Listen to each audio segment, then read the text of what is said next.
هر وقت دوست داری خبر خوش بشنوی یا دعات اجابت بشه، سوره کوثر رو بخون. هر چند تا میتونی بخون، 1 بار بخون، 2 بار بخون، 10 بار بخون، فقط بخون سوره کوثر. با این که کوچکترین سوره قرآنه ولی حاجت ها میده.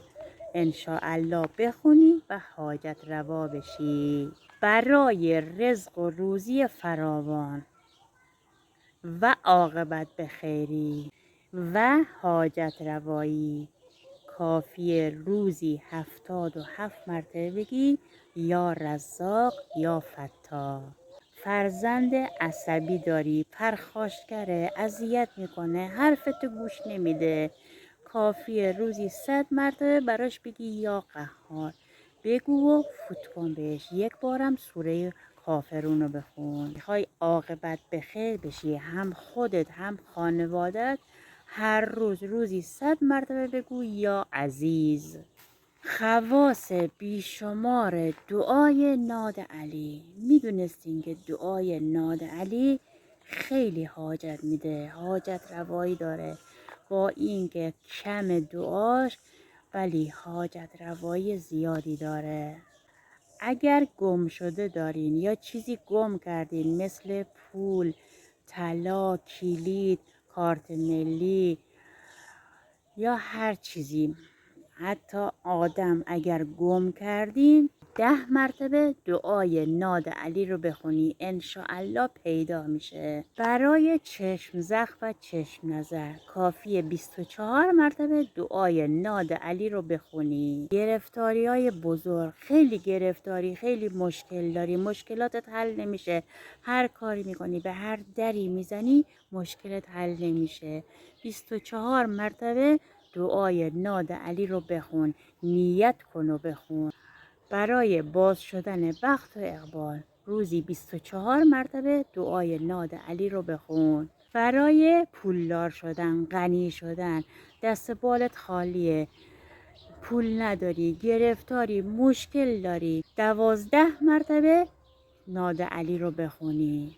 جهت بستن زبان دشمن، یا یه کسی بهت زخم زبان میزنه، هی بهت حرفای بد میزنه، کافیه 12 مرتبه ناد علی رو بخونی، دهنش بسته میشه. خلاصی زندانی از حبس، اگر غیر عمد افتاده زندان، کافیه 1000 مرتبه دعای ناد علی رو بخونی. بخون، انشاءالله بیگناهیش ثابت میشه، آزاد میشه. عادت خوب که برکت میاره تو خونه زندگیتون. که اول صبح زود بیدار شو، بعد حتما صبحونه بخور، نماز صبح تو حتما بخون، نمازت قضا نشه. موقعی که میخواین غذا بخورین همگی با هم سر یه سفره بشینین، ببین چقدر برکت میاره تو خونه زندگیتون.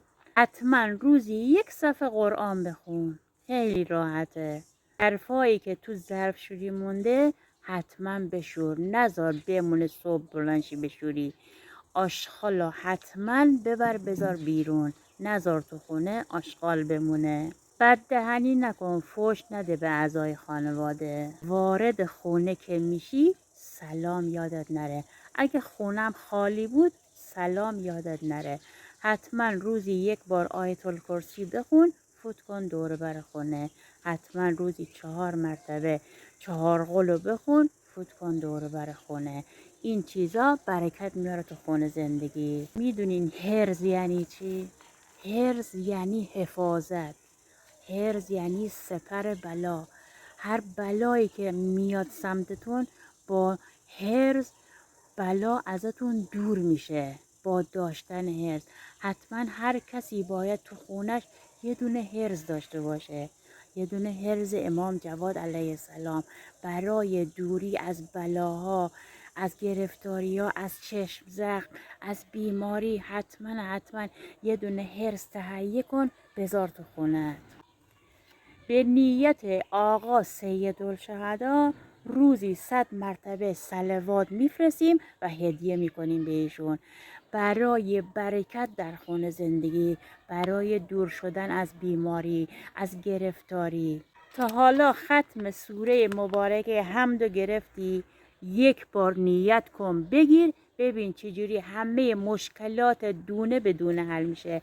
بعد از هر نماز صبح که خوندی 5 مرتبه سوره حمد بخون.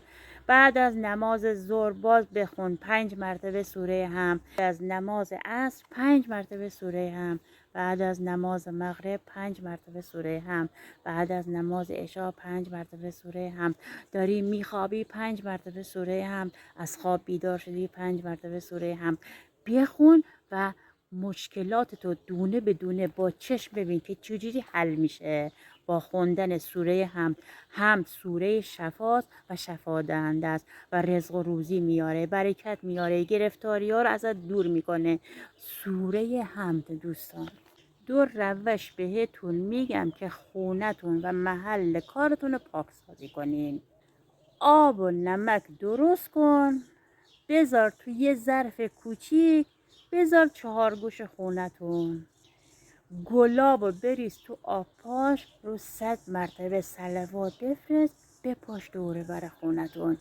ببین چه جوری خونت پاکسازی میشه، از انرژی منفی دور میشه خونتون. دلت شکسته، گرفتاری، مشکل داری، برو پیش آقا ابوالفضل عباس، بگو یا ابوالفضل عباس من محتاجتم، من گرفتارم، مشکل دارم، خودت گرفتاریمو حل کن. فقط کافیه 100 مرتبه بگی یا ابوالفضل عباس ادرکنی.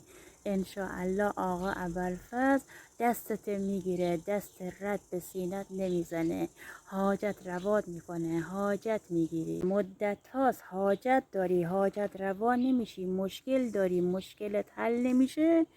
کافی آیت الکرسی بخونی، 7 مرتبه صبح بخون، 7 مرتبه ظهر، 7 مرتبه هم شب، 7 مرتبه هم داری میخوابی بخون. انشاءالله مشکلات دونه به دونه حل میشه. اگرم مریض داری مریضت شفا پیدا میکنه. امروز میخوام یه نظر ساده ولی قوی بهتون بگم.